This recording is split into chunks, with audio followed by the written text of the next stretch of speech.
চিকেনটা না দেখেই অর্ধেক পেট ভরে যায়। তারপরে তো পরোটা বা রুটি পাশে বা রুমালি রুটি থাকলে আর কথাই হবে না। কখনো কখনো ঠান্ডার মধ্যে যদি মনে হয় যে রান্নাই করতে ইচ্ছা করছে না, চিকেন আছে কিন্তু ওই আলু কেটে করে এই মশলা টশলা দিয়ে এত ভালোই লাগছে না, তখন এইরকম একটা প্রিপারেশন করতেই পারো। খুব তাড়াতাড়ি হয়ে যায় এবং খেতেও দুর্দান্ত লাগে। তো চলো কেমন করে করলাম আজকে তোমাদের সঙ্গে শেয়ার করি। চলো আমার রান্নাঘর। Good afternoon. প্রথমেই আমি কিছু মশলা সেই শুকনো খোলায় ভেজে নেবো। কড়াই আমার গরম হয়ে গেছে। এইবারে মশলাগুলো দেখিয়ে দিই। কিছু শুকনো লঙ্কা, ধনে গোটা, কিছু গরম মশলা, গোটা জিরে আর মৌরি, এই জিনিসগুলো আমি একটু শুকনো খোলায় প্রথমে ভালো করে ভেজে নেবো। ভাজাটা এমন ভাজতে হবে যাতে ভাজা হয় অথচ যেন পুড়ে না যায়, তাহলে কিন্তু রান্নার টেস্ট একদম পরিবর্তন হয়ে যাবে। মশলা থেকে ভালো ভাজার গন্ধ এসে গেছে। এইবারে এটাকে তুলে আমি ঠান্ডা করতে দেবো। এটাকে আজকে আমি কোনো ফাইন পাউডার করবো না, যেন এটা একটু গোটা গোটা থাকে সেটার দিকে নজর রাখতে হবে।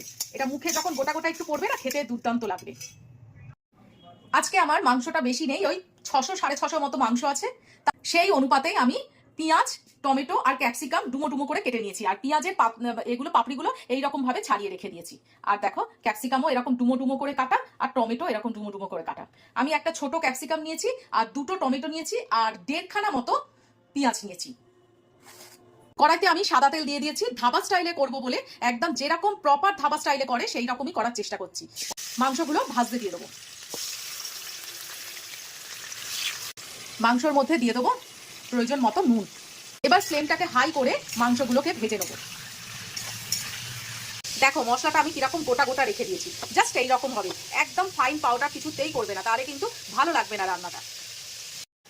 চিকেনটা আগে থাকতে কোনো কিছু দিয়েই ম্যারিনেট করে রাখতে হবে না, শুধু নুন দিয়ে জাস্ট ভাজলেই হয়ে যাবে। দেখো তেলে সুন্দর করে আমার চিকেনটা ভাজা হয়ে গেছে। এইবারে আমি রসুন, হাফ পেঁয়াজ আর আদা এটার পেস্ট দিয়ে দেবো। সামান্য একটুখানি গুঁড়ো লঙ্কা, বেশি দেবো না, কারণ আমার প্রথম মশলাটার মধ্যেই কিন্তু লঙ্কা ছিল অনেকটাই। এইবারে সামান্য একটু হলুদ দেবো, বেশি দেবো না, একদম এটাও বেশি দেবো না। এবার এটা ভালো করে কষিয়ে নেবো।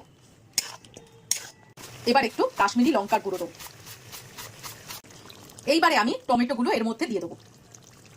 আমি কিন্তু এই চিকেনটার মধ্যে কোনো জল দেবো না, চিকেন থেকে যা জল বেরোবে তাই দিয়েই সেদ্ধ হবে। লো ফ্লেমে এটাকে একটু ঢেকে দেবো। দেখো চিকেনটা থেকে কত জল বেরিয়েছিল, তাও তো ঢেকে ঢেকে অনেকক্ষণ ধরে কষিয়েছি, তাও দেখো এতটা জল। আমি কিন্তু এক্সট্রা করে কোনো জল দিইনি। এর মধ্যেই আমি দিয়ে দেবো পেঁয়াজ আর ক্যাপসিকামটা। এটা বেশি ভাজা হবে না, এটা একটু ক্রাঞ্চি ক্রাঞ্চি ব্যাপারই থাকবে।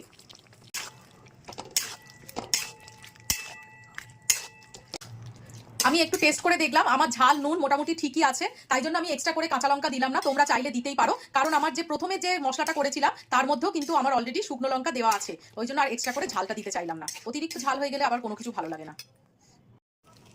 বেশি আর কষাবো না, আর তাহলে ওই ক্যাপসিকাম আর পেঁয়াজের ক্রাঞ্চি ব্যাপারটা থাকবে না। এরপরে সেই মশলাটা দিয়ে দেবো, যার জন্য নামটা হয়েছে কড়াই চিকেন। এই মশলাটাই কিন্তু আসল মশলা। এই যে গোটা গোটা ব্যাপারটা আছে, এইটা মুখে পড়বে, দারুণ খেতে লাগে। কিপ্টের মতো দেবে না, যতটা প্রয়োজন ততটা দেবে, না হলে কিন্তু কড়াই চিকেন নয়, কষা চিকেন ছাড়া আর কিছু হবে না ক্যাপসিকাম পেঁয়াজ দিয়ে। উফ, আমার না আর কোনো কিছু বলার নেই যে কেমন হয়েছে। এরপরে আমি একটু কাসুরি মেথি দিয়ে দিলাম। কাসুরি মেথিটাও কিন্তু আমার রোস্টেড কাসুরি মেথি দিলে তার ফ্লেভারটাই আলাদা হয়। সবসময় চেষ্টা করবে একটু কাসুরি মেথি রোস্ট করে একেবারে কোনো শিশিতে ঢুকিয়ে রাখতে। এবারে দিয়ে দিলাম আদা। ব্যাস, গ্যাস আমি অফ করে দেবো। আমার কড়াই চিকেন কমপ্লিট। কেমন লাগলো অবশ্যই বলো, খেতে দুর্দান্ত হয়েছে। তাহলে আজকের মতো এখানে ইতি টানলাম, কালকে আবার একটা নতুন রান্না নিয়ে তোমাদের সঙ্গে শেয়ার করব। টাটা।